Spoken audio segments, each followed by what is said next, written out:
Halo Sobat Super, apa kabar? Kembali berjumpa denganku di mobil ini. Jadi karena studioku lagi nggak bisa dipakai, ya udah aku rekaman sambil jalan-jalan.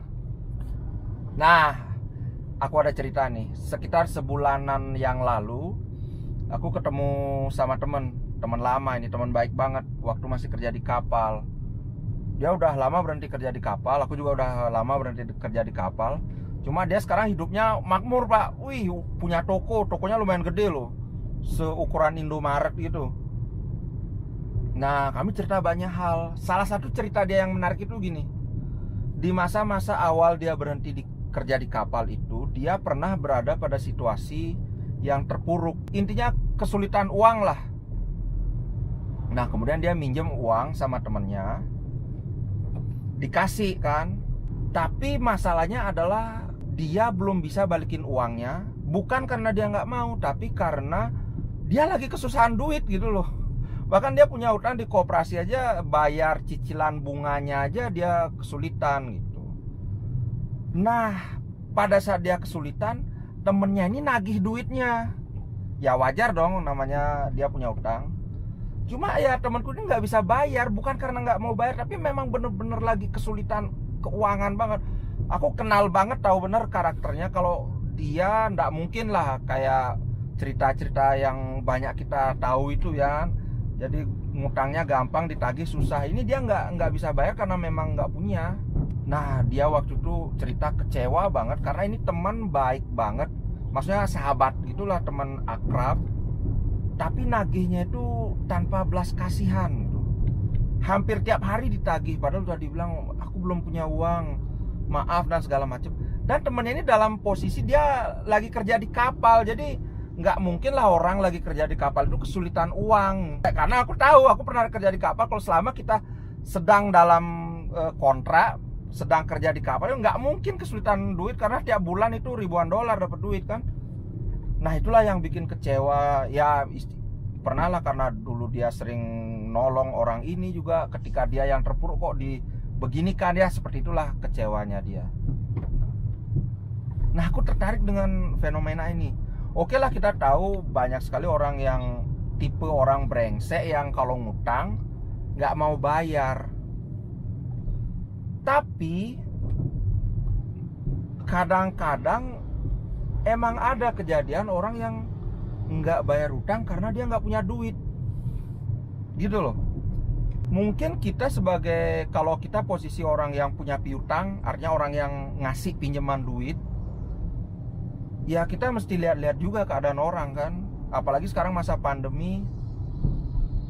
Kalau aku sih ya, kalau aku tahu orang yang minjem duit itu memang lagi kesulitan, lagi nggak punya uang, ya sudahlah, ikhlaskan dulu gitu.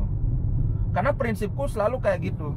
Nah, aku kasih contoh ya. Dulu pernah ada saudaraku minjem uang. Aku tahu karakternya dia. Ketika aku kasih pinjam uang itu nggak akan mungkin kembali. Tapi, nah ini yang penting, karena orangnya baik, orangnya selalu nolong aku kalau pas aku perlu pertolongan, bantu-bantu apa gitu. Ya udah aku kasih. Dan bener, sampai sekarang uang itu nggak balik. Uang itu aku anggap udah hilang, udah nggak ada gitu loh. Kalau dari sudut pandangku, aku mikirnya sederhana. Menurutku hubungan kami yang baik itu, hubungan persaudaraan yang baik itu lebih penting dari nilai uang yang nggak dibalikin. Sesederhana itu. Tapi tentunya ya kita pilih-pilih juga, lihat-lihat juga orangnya. Kalau orangnya brekele ya nggak usah, ngapain. Kayak waktu ini ada juga temennya istri kan, mau minjem duit. Ya masalah kerjaan kan, karena udah nggak kerja, lagi wabah. Dia nanya gimana nih, kasih apa enggak. Aku nggak masalah ngasih, tapi satu yang perlu ditanamkan itu, uang ini nggak akan kembali. Ya kalau sudah rela uang ini hilang, ya udah kasih. Akhirnya dikasih duit, dan beneran sampai sekarang uangnya nggak balik. Cuman ya kami tahu memang ya hidupnya lagi susah. Gimana Pak, wabah yang dia nggak kerja, gimana mau nagih gitu loh. Ini cuma insight aja ya, sudut pandang dari mencoba melihat suatu masalah dari sudut pandang yang lain begitu. Menurutku penting sekali kita melihat suatu hubungan, apakah itu hubungan pertemanan, hubungan kekeluargaan, lebih dari sekedar uang aja.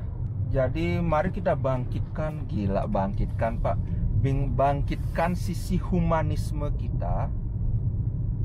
Tapi tentu saja kita pilih-pilih juga kan. Kalau orangnya memang orang yang sudah terkenal brengsek, ya jangan.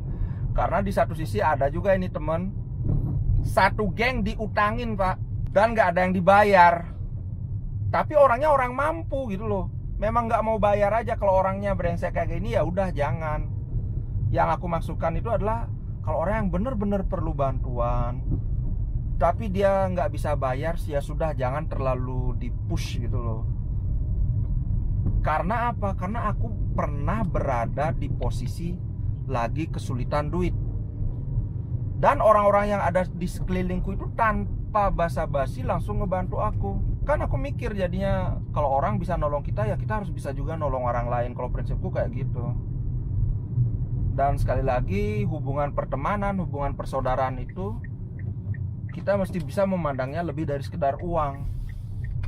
Kalau saat kita bisa bantu, lebih baik kita bantu. Karena lebih baik kita berada di posisi yang bisa membantu orang daripada kita ada di posisi yang kita butuh bantuan orang gitu loh. Aduh, rasanya nyesek banget.